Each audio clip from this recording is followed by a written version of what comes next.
नमस्कार। हमारे देश में जब भी धर्म की बात आती है, जब भी अध्यात्म की बात आती है, तो बाबाओं का प्रचलन बहुत तेजी से हमारे सामने आता है, या बाबाओं का जिक्र या बाबाओं का चेहरा। और बाबा कहने से आता है एक विशेष रंग का पहनावा, एक विशेष रंग की पगड़ी, एक विशेष गुरु के द्वारा दीक्षित, एक विशेष परंपरा से आया हुआ। यानी कि बाबा या गुरु वो है जो एक विशेष वस्त्र धारण करता है और वो हमारे सामने आता है, और वो तथाकथित किसी संप्रदाय से आता है, किसी परंपरा से आता है कि पहले पहले उनके कोई रहा है, उनके कोई रहा है, और वो लगातार वो पीढ़ी बढ़ती चली आ रही है। तो ये तो जनरल परिभाषा होती है, पर कई बार ऐसे भी नाम होते हैं जिनमें कुछ परंपरा नहीं होती उनके पीछे, पर उनके पास संत का या बाबा का पूरा भेष उनके सामने होता है। लाइक एक विशेष रंग का ड्रेस, एक विशेष रंग की चंदन, एक विशेष रंग के माला, मन के वगैरह वगैरह। तो इसी में हमारे सामने एक और नाम है बाबा प्रेमानंद महाराज जी, जो कि बहुत ही ज़्यादा पॉपुलर हैं और लोगों के द्वारा बहुत ही पसंद किए जाने वाले व्यक्ति हैं। पिछले कुछ सालों में ही उनका इतना ज़्यादा नाम सामने आया है, वो प्रचलन में आए हैं। उसके पहले की भी उनकी तस्वीर वगैरह हैं उपलब्ध, पर उसके पहले वो इतना प्रचलित नहीं थे मीडिया के द्वारा। तो जब से वो वृंदावन आए हैं, उनका कहना है कि वृंदावन आने के बाद राधा रानी की कृपा उनके ऊपर हुई, जिसकी वजह से अब सब कुछ ठीक है। तो ये हमारे देश में जो भी लोग हैं हमें शिक्षा देते हैं, तो ज़रूरी है कि वो हर मुद्दे पर हमें शिक्षा दें। ना सिर्फ वो हमें भक्ति के बारे में शिक्षा दें, वो हमें ज्ञान के बारे में भी शिक्षा दें। जनरल राजनीति या जो भी हमारे साथ चल रहा होता है, हमारे जीवन में घट रहा होता है, हर उस मुद्दे पर बात करनी चाहिए। और ना सिर्फ इंसानों के बारे में, फिर हर जीवों के बारे में भी करुणा होनी चाहिए, क्योंकि संत का तो काम ही है। हम सिद्धार्थ गौतम बुद्ध की कहानी पढ़ते हैं कि उसमें उन्होंने कैसे उसको हंस को बचाया था। तो ये बहुत सारी कहानियाँ और भी है। राजा राम जी ने, ये हमारे जो राम भगवान हैं, उन्होंने गिलहरी के ऊपर विशेष कृपा की थी। और भी जीव, मतलब वो करुणावान होते हैं, जो भी संत होते हैं वो करुणावान होते हैं। तो ये हमें हर जगह देखने को मिल जाता है।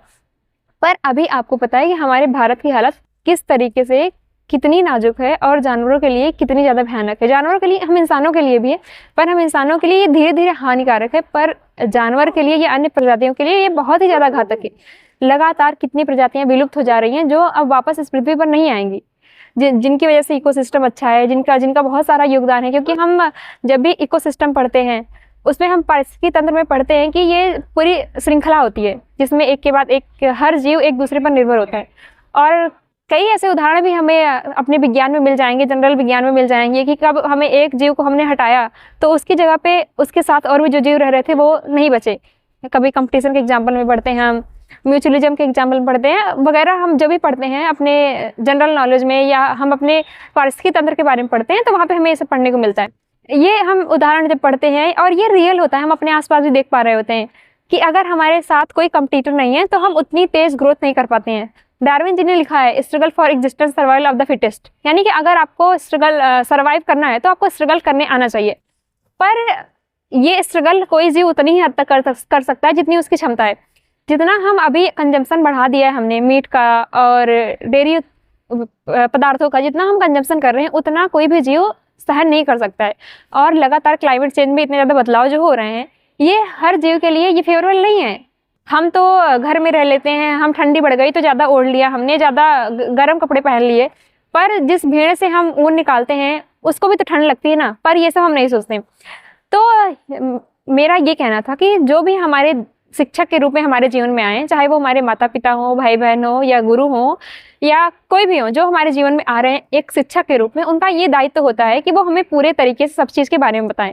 ना कि किसी मिथियोलॉजिकल चीज़ों के बारे में बात करें कि नहीं प्रभु की कृपा से ये होती है, अगर प्रभु की कृपा होगी तो ही होगा। तो ये बात ऐसी हो जाती है कि प्रभु कोई बाहर का है, वो इस काम को कर सकता है, जबकि हर व्यक्ति के हाथ में नहीं है। इस बात के कहने से हम खुद कोई काम करने से बच जाते हैं। फॉर एग्जाम्पल, हमने कह दिया कि क्लाइमेट चेंज प्रभु की कृपा है, इसमें इंसानों का कोई दोष नहीं है, ये प्रभु की कृपा है। प्रभु चाहता है कि पृथ्वी पलट जाए, यहाँ पे जनसंख्या बहुत बढ़ रही है, ये प्रभु की मंशा है, इसमें हम कुछ नहीं कर सकते। हमारे हाथ में एक ही चीज़ है, हम नाम जप कर सकते हैं, प्रभु का स्मरण कर सकते हैं और अपना काम कर सकते हैं। ये बात थोड़ी इलॉजिकल नहीं है कि प्रभु की कृपा कह के हम अपना कंजम्पशन नहीं रोक रहे हैं, हम अपने दिनचर्या में देख नहीं रहे हैं कि हम कितनी ज़्यादा चीज़ों को यूज कर रहे हैं जिसका यूज करने का कोई मतलब ही नहीं है। हम अनायासी गाड़ियों से आ जा रहे हैं जहाँ पे हम पैदल भी आ जा सकते हैं। हम अनायासी ज़्यादा बच्चे पैदा कर रहे हैं, जबकि ऑलरेडी हमारे देश में पॉपुलेशन बहुत ज़्यादा है। और यहाँ पे भी कई लोग आके कहते हैं कि पॉपुलेशन ज़्यादा मतलब क्या है, पॉपुलेशन ज़्यादा नहीं है, सब कुछ बराबर है, और अन्य देशों में इससे ज़्यादा पॉपुलेशन है, या हमारी ग्रोथ रेट उतनी ज़्यादा नहीं है जितनी होनी चाहिए थी, ये सारे एग्जाम्पल देते हैं। पर अभी आप पुरानी किताबें भी पढ़ें, वहाँ पे भी आपको जनसंख्या वृद्धि के बारे में भी पता चल जाएगा। अभी मैं राग दरबारी पढ़ रही थी, उपन्यास है काफ़ी बड़ा। राग दरबारी में लेखक ने बताया है उस समय भी जनसंख्या वृद्धि हमारे देश में थी, और वो भी एक तरीके की हमारे लिए प्रॉब्लमेटिक सिचुएशन थी।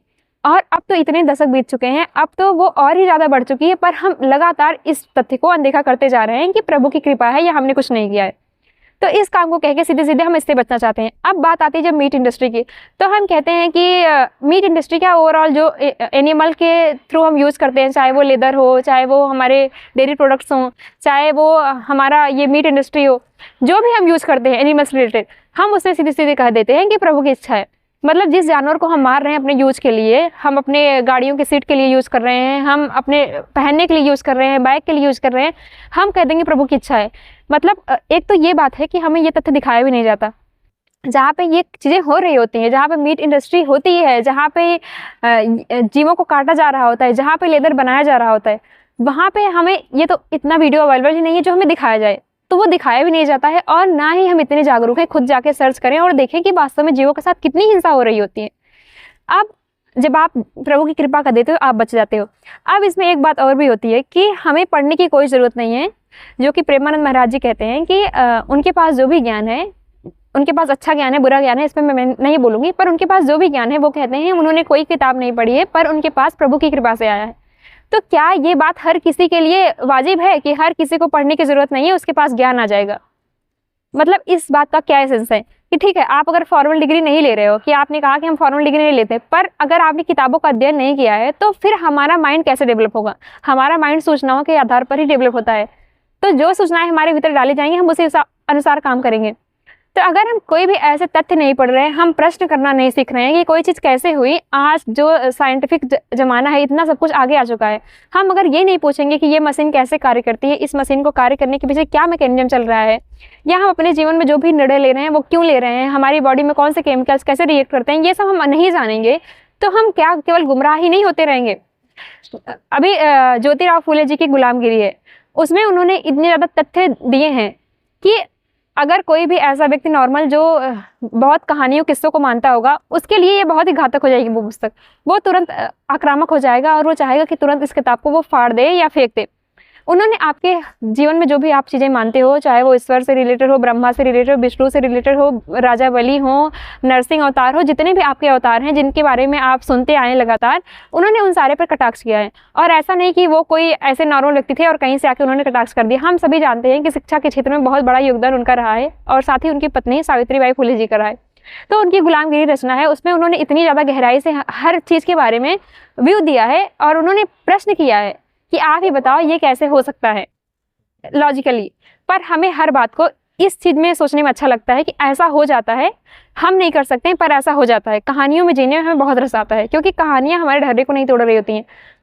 अब यही एक बात और भी होती है कि प्रभु की इच्छा है, प्रभु की इच्छा की वजह से हमारी बीमारियां भी होती हैं, तो हम चल जाता है हमारा शरीर, हम बीमार नहीं होते हैं। हम बीमार होते हैं तो भी प्रभु की इच्छा है, उसने हमें संभाल रखा होता है। तो ये बात भी इलॉजिकल नहीं है। मतलब अगर प्रभु की इच्छा है तो फिर हॉस्पिटल भी नहीं जाना चाहिए हमें। हॉस्पिटल क्यों जाना चाहिए? और फिर इतने मेडिकल कॉलेज क्यों खुल रहे हैं, इतने बच्चे अपनी लाइफ क्यों बर्बाद कर रहे हैं वहाँ पे, जब हर चीज़ प्रभु की इच्छा से ही होनी है? तो फिर बैठ जाओ मंदिर में, नाम जप करो और ये सारी चीज़ें करो और प्रभु की इच्छा से सब कुछ ठीक हो जाए। पर ये भी नहीं होता है। मेरा ये कहने का मतलब है कि जो भी चीज़ आप सिखा रहे हो लोगों को, ये अच्छी बात है, पर एटलीस्ट हम उनके मन में ये चीज़ तो डालें, तर्कशीलता तो डालें, वो तर्क तो कर सके। लेकिन हम हमारे देश में जो भी हमसे तर्क करते रहे हो, चाहे वो बाबा भीमराव अम्बेडकर रहे हो, ज्योतिराव फूले जी रहे हो, या जितने भी नाम है लेखकों के, धूमिल जी रहे हो, मुक्तिबोध रहे हो, जितने भी लेखक, वैज्ञानिक, कला के क्षेत्र में जितने भी रहे हैं, जिन्होंने हमसे प्रश्न किया है, जिन्होंने हमारे ढर्रे पर कटाक्ष किया है, उनके ऊपर हम उनकी बात सुनते नहीं हैं, उनके ऊपर आक्षेप लगाते हैं और उनके ऊपर तरह तरह के अत्याचार करते हैं। और जो हमारे जीवन को ऐसे ही ढर्रे पर चलने देना चाहता है, हम उसको बहुत ऊपर बैठा देते हैं और उसकी रोज़ पूजा माला आरती करते हैं। अब यहाँ पे एक बात और भी होती है कि हम जब इस तरीके की बेहोश ज़िंदगी जी रहे होते हैं प्रभु की इच्छा करके, जितने फूल, जितनी मालाएं, जितनी चुनरियाँ, ये सारी चीज़ें हम प्रभु की मूर्ति पर चढ़ा रहे होते हैं, अच्छा ना हो कि हम उतना गरीबों और जो वास्तव में जिनको ज़रूरत है उनको दे दें। प्रभु मतलब जिसको हमने खुद बनाया है। अगर प्रभु कोई ऐसा है जिसने हमें बनाया है तो हमें कोई जरूरत ही नहीं थी प्रभु को बनाने की, पर प्रभु कोई ऐसा है जिसको हमने बनाया है, जाहिर सी बात है अब हमने ही उसको बनाया है और हम ही उसके ऊपर माल्यार्पण कर रहे हैं, हम ही उसको दूध दही घी और मधु से नहला रहे हैं। पहली बात, इसमें भी कितनी हिंसा है। आप एक तरफ जीवों की हिंसा कर रहे हो और उसके बाद उससे अभिषेक कर रहे हो प्रभु की, कि मतलब कृष्ण के आप भक्त हो, तो कृष्ण ने कब ये कहा है कि आप इस तरीके से गायों के साथ अत्याचार करो? क्या आप जो दूध लेने जाते हो, दही लेने जाते हो, क्या आप देखते हो उसके पीछे क्या होता है? आप तो सफेद पॉलीथीन में व्हाइट लेके चले जाते हो, पर उसके पीछे की खूनी कहानी क्या आप देख पाते हो? क्या आप देखते हो उसको? तो फिर आप कौन से कृष्ण को प्रसन्न करना चाहते हो? आप ये बता दो। आप क्या एक बार जाके देख के आओगे मीट इंडस्ट्री में क्या होता है? एक बार देख के आओगे दूधों के पीछे, डेयरी इंडस्ट्री के पीछे का काला सच क्या है? ये जो अंडा आप खाते हो, जिसे आप बोलते हो वेजिटेरियन है, इसके पीछे भी आप देखने जाते हो क्या हो रहा होता है? तो इस तरीके के भगवान के ऊपर माल्यार्पण, ये सारी चीजें करके, ठीक है आप भगवान की पूजा करते हो करो, पर जो वास्तव में पूजा करने के लायक है आप उसकी पूजा क्यों नहीं कर रहे हो? यहाँ पे इतने जीव हैं जो हर दिन मारे जा रहे हैं, लगातार इतने व्यक्ति हैं हमारे देश में, इतने बच्चे हैं, इतने बड़े हैं जो हर दिन भूख से मर रहे हैं। मतलब भगवान उनमें नहीं बसता। एक तरफ तो हम कहते हैं भगवान ओमनीपोटेंट है कि सर्वव्यापी है, हर जगह वो मिलता है, पर हर जगह मिलता है तो फिर केवल वो पत्थर में ही मिलता है और कहीं नहीं मिलता क्या? पर हमें ये सब बातें नहीं माननी है। तो मुझे यही कहना है कि अगर भगवान में इतनी शक्ति है, जो भी प्रेमानंद महाराज जी बता रहे हैं, जो मैंने भी सुना है, उनको जितना भी कह रहे हैं, वो जो भी चीजें बता रहे हैं, ठीक है वो सही है, तो कृपया करके उनके पास जो भी भगवान है, उनका अलग से भगवान जो भी है, जो उनके साथ इतनी मदद उनकी करता है, जो उनके आशीर्वाद से हर किसी के जीवन को खुशहाल बना देता है, तो मैं चाहती हूँ कि कृपया करके आप ये अर्जी वहाँ पे भी लगा दें कि वो इस खुशहाली की दुआ उन जानवरों के लिए भी कर दें जो कि हर दिन मर रहे हैं, सड़कों पर इधर उधर तड़प कर भूख से मर रहे हैं, उनके लिए भी थोड़ी अपनी अर्जी लगा दें। और हमारे देश में क्लाइमेट चेंज जैसा बहुत ही बड़ा मुद्दा है जो अभी हमें दिख नहीं रहा है, वो बहुत ही भयानक है और पिछले आगे आने वाले 2-4 सालों में हमें इसका परिणाम बहुत अच्छे से देखने को मिल जाएगा। और अभी भी दिख रहा है, अभी तो थोड़ा हम उसको फेवरेबल भी है, हम सह भी ले रहे हैं, पर 2-4 सालों बाद ये हमारे लिए सहने लायक भी नहीं बचेगा। तो फिर वो दिन ना आए, इसके लिए आप पहले से ही अर्जी लगा दें और जो भी सर्वव्यापी शक्ति है, जो भी सर्वशक्तिमान है, उससे कह दें कि ये सब देख ले, जरा उसको रोक दे। ओवरऑल बात करनी चाहिए, फैक्चुअल बात करनी चाहिए। ये जो क्लाइमेट चेंज हो रहा है, जिस तरीके से ग्लेशियर्स पिघल रहे हैं, इसको रोकना होगा और इसको रोकने के लिए नाम जप और ये सारी चीज़ें कभी भी कारगर नहीं होंगी। हम सबको ज़मीन पर उतरना होगा, चीज़ों को देखना होगा, समझना होगा। ये जो आंकड़े हमारे सामने हैं, इनको नज़रअंदाज करके काम नहीं चलेगा। एक झूठी दुनिया में जीकर हम कितने दिन जी लेंगे? 2-4 साल, 6 साल, ज़्यादा दिनों तक नहीं चल पाएंगे। तो तथ्यों को एक बार देखिए और समझिए, और अगर अर्जी आपको सच में लगता है कि अर्जी से काम होता है, आपका कुछ हुआ है, तो ये मेरी तरफ से अर्जी लगा दीजिएगा वहाँ पे, कि वो जीवों के लिए और इस पृथ्वी के लिए भी कुछ अर्जी लगा दे वहाँ पे, और वो भगवान हम सब पर कृपा कर दे और हर की चीज़ अच्छी हो जाए। धन्यवाद।